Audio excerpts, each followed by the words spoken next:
noticed your digestive symptoms are worse when you're really tired? Unfortunately, there are some links between IBS and SIBO and how you sleep. We've all had those times when you just don't sleep well and life feels so much harder. But what about if it goes on for months or even years? In this episode of the Inside Knowledge podcast for people with IBS, I'll cover how sleep and your gut health interact. I'll talk about some sleep hygiene tips so you can try and get the best night's rest possible, as well as covering diet and eating patterns to help you get better sleep.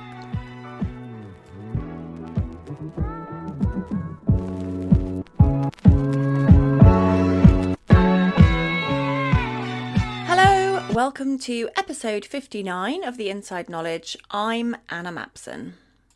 The reason for picking sleep as a topic for a podcast is that a lot of my clients really struggle with sleep. It can be down to things like waking up because your symptoms are waking you up. So you're waking up with gas and pain. That's probably the most common. But also it can be because IBS and sleep issues often go hand in hand. IBS is often linked with anxiety and mood disorders, and we know that they also play into sleep problems a lot. So feeling well rested and energetic really helps you make better choices for your food. It helps your ability to concentrate at work and perform, and your desire to want to move your body as well. Like, it's very hard to want to go and exercise when you just haven't slept well for weeks and weeks. So sleep is really important for our overall health, and it also massively impacts on our immune system. So when people are very tired and sleep deprived, they often feel run down and be more susceptible to getting infections. You already know all of this, I'm sure, that sleep is important. However, what we want to try and work on is how to make it easier, or how you can improve your sleep to sleep for longer and sleep better. Because sometimes when you are struggling with sleep, knowing all these things about how important sleep is and how you're going to wake up feeling even more tired can be a bit counterproductive, with people going on and on about how terrible it is to be sleep deprived. It is also very common that people don't sleep enough. I found some data saying that men in the UK get around 6.25 hours sleep per night and females get around 6 hours. And one of the most sleep deprived age groups is the age 35 to 44, getting less than 6 hours on average. And this was in one study. But I think it just goes to show that when you've got a lot of worries, and obviously that sort of midlife can be quite stressful. They sometimes call it the sandwich generation. You've got children or other caring responsibilities, and then maybe parents who are aging and responsibilities, plus work. And then on top of that, you've got your health concerns. There's a lot of things that could be disrupting your sleep, and knowing that sleep is important isn't really enough. So I'm going to focus a bit more on how we can get over it. I thought it might be helpful to talk a little bit about how we fall asleep as well, just so that you understand there's two triggers for us falling asleep and getting a good night's sleep. The first is our cycle of the sleep hormone. Melatonin is one of the hormones that really drives our sleep, and this does have a kind of rhythm to it. It tends to be really low in the middle of the day, obviously, that's when we're wide awake.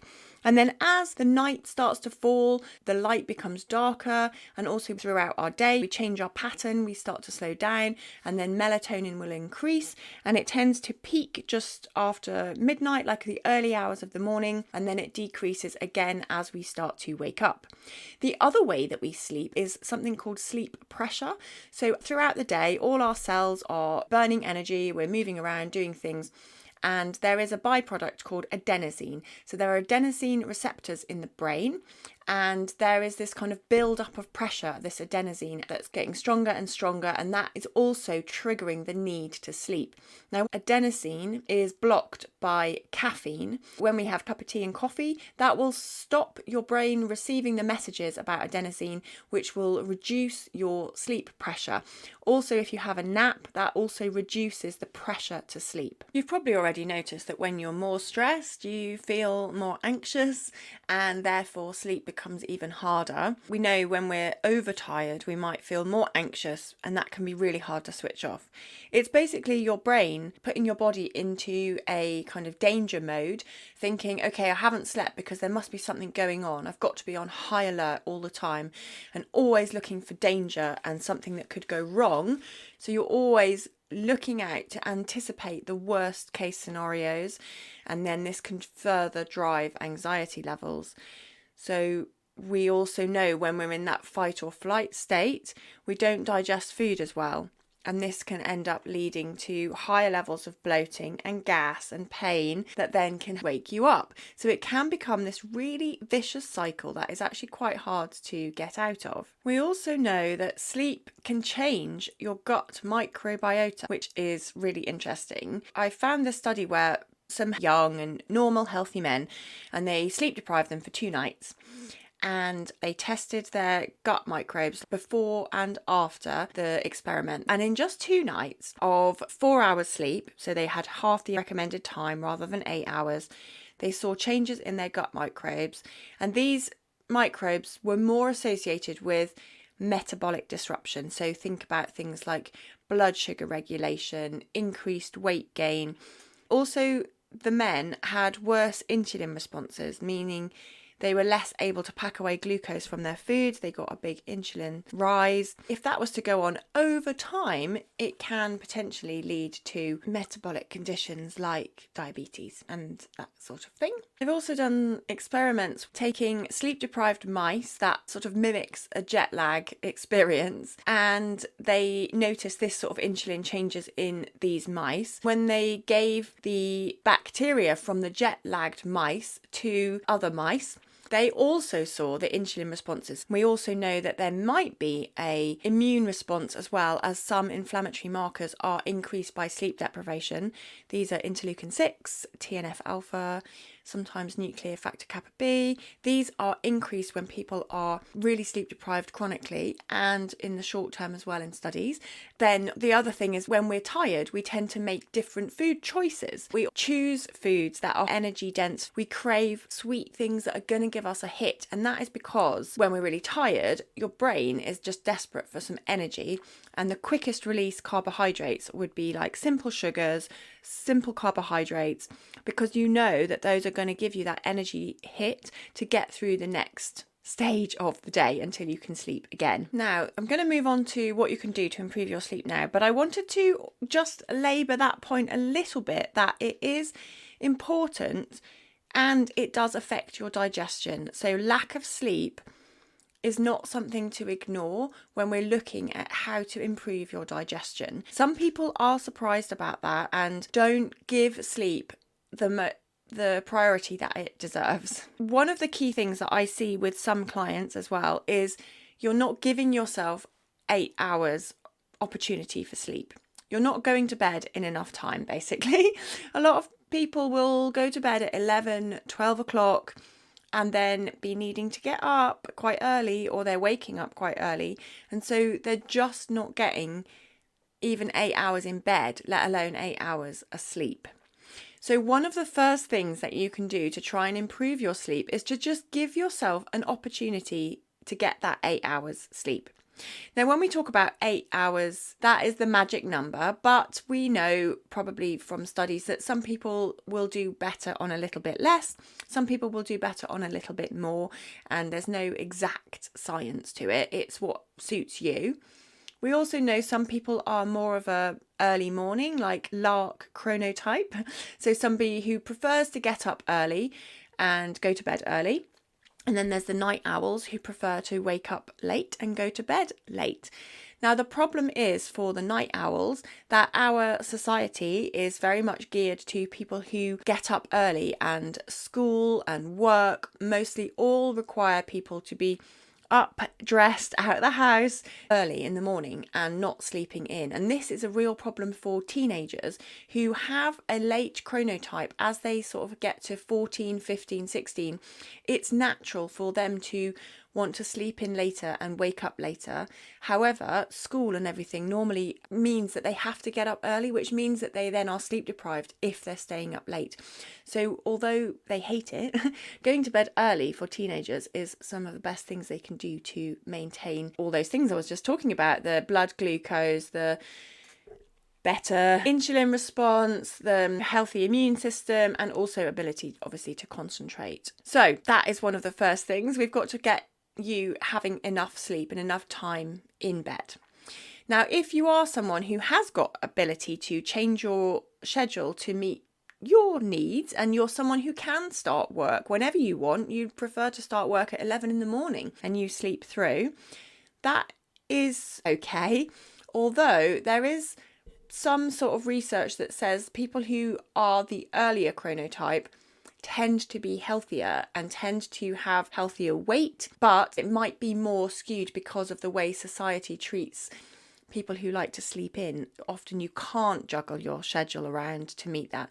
But if you can and it works for you, that's okay. If you're well rested, you're getting your 8 hours sleep a night, but you're just waking up at 10 o'clock in the morning and then going off to work, that is fine if it works for you. As I mentioned at the beginning, one of the biggest disruptors for sleep is our intrusive thoughts, repetitive thoughts, anxious worries, basically feeling stressed, feeling anxious. So during the daytime, we've got to try to find an outlet for these emotions. It can be things like journaling, which is really helpful for writing down all the thoughts that are in your head, getting stuff out of your brain.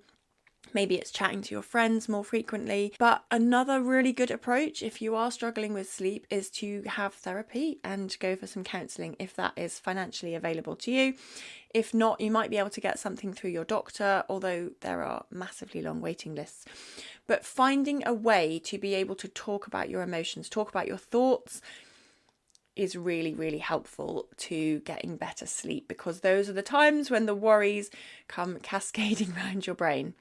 The other thing you need to start doing is practicing relaxation, and not only doing it when you're stressed, is practicing some of those deep breathing techniques. Listen to episode 48 for a run through of different breathing techniques and things that you can do for IBS. Practicing those regularly so that you can call on them when you need them. If you only practice them when you're feeling really stressed or you're having a period of insomnia, then that is not going to be as effective, because you have to be able to call on these practices in tough times. And so you have to get the practice in when you're feeling a little bit better. The other things you can do to improve your sleep is a short nap, but only in the middle of the day. So I would not advise having a nap, firstly, for longer than about 20 or 30 minutes in the daytime, and then secondly, later than about 2:30.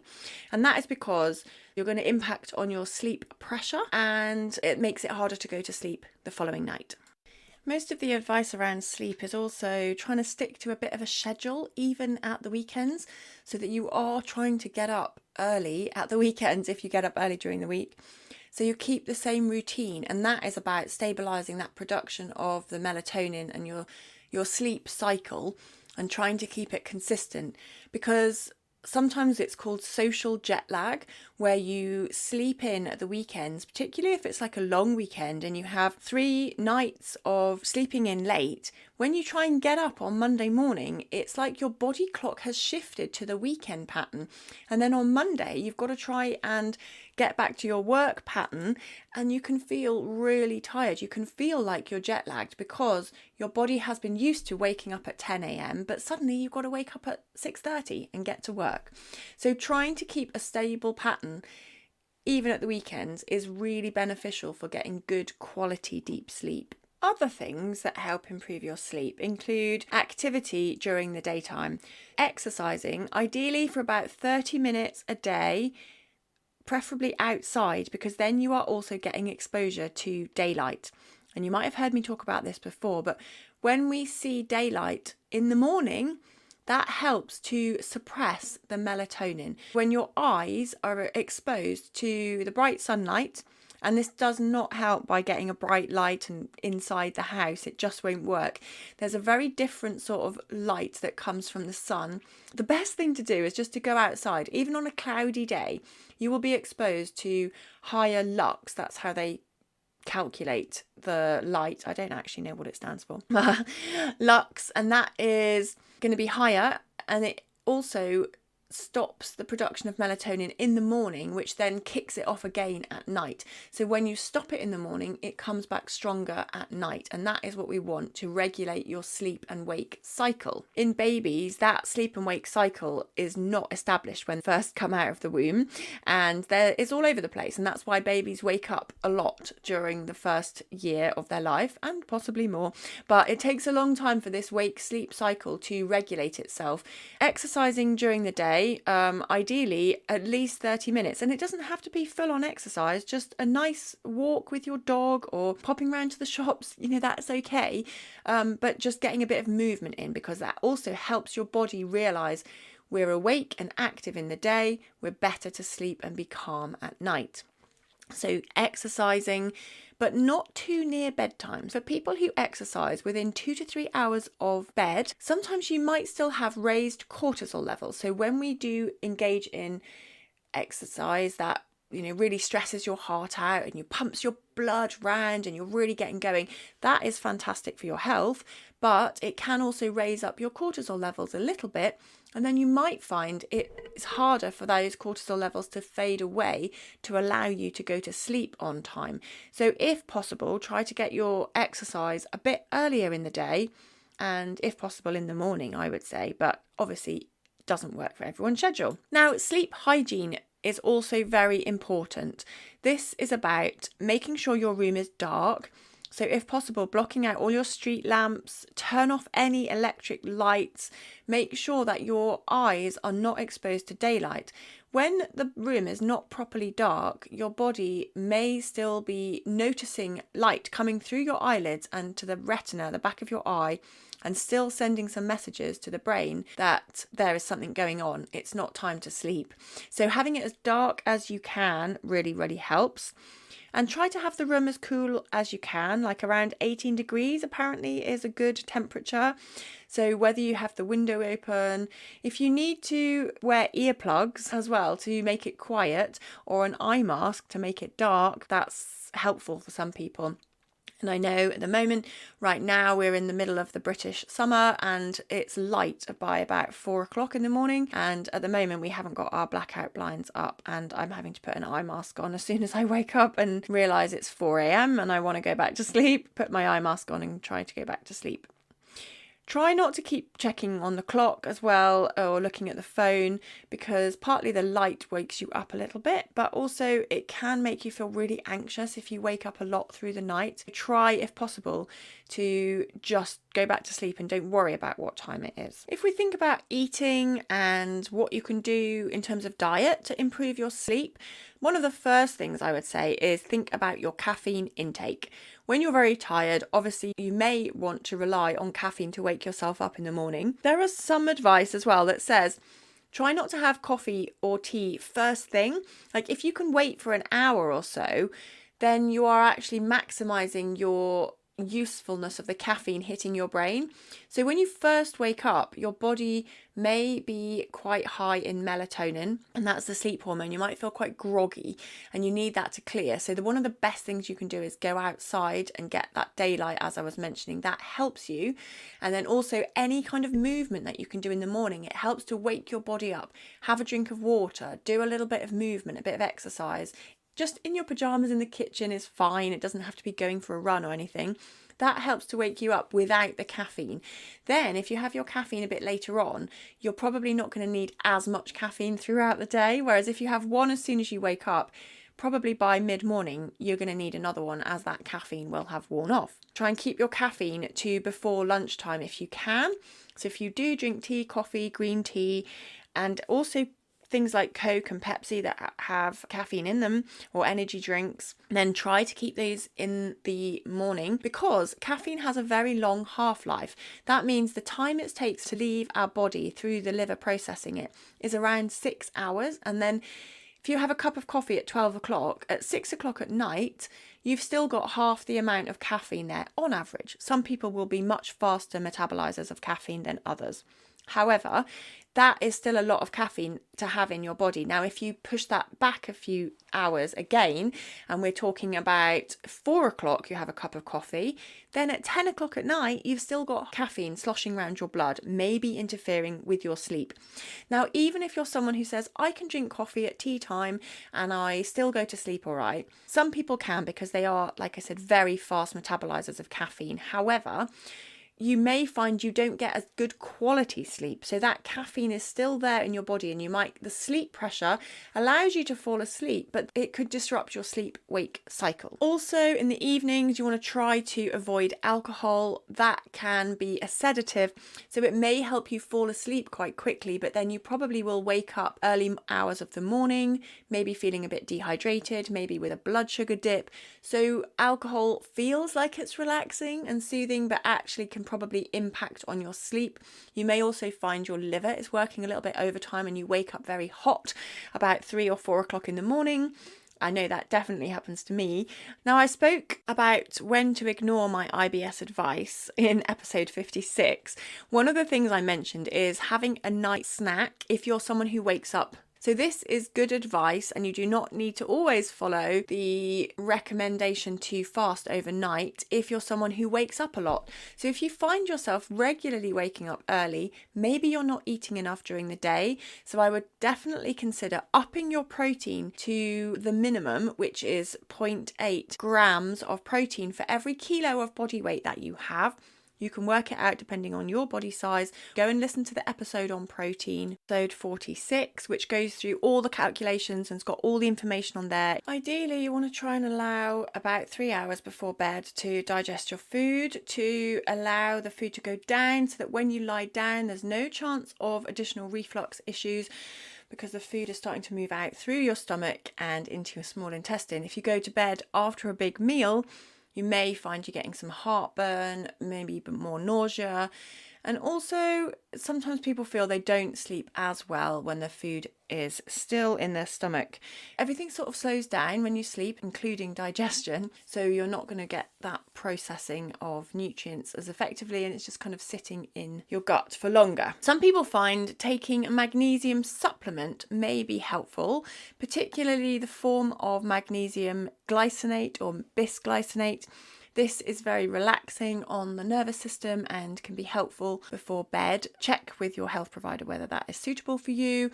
If you have low blood pressure, I would consider whether that is suitable, because magnesium can lower your blood pressure. But it also may interact with other things. You don't want to take a lot of magnesium if you've got kidney issues, for example, or on certain types of medication. So do check, but it can be very relaxing, and people find they get a better, deeper sleep through taking magnesium at night. That was a little whistle-stop tour through some ideas for better sleep, but not all of them will be applicable to you. If you want individual personalised help with your diet and your IBS, then please get in touch for details on how to apply to my 3-month gut reset program.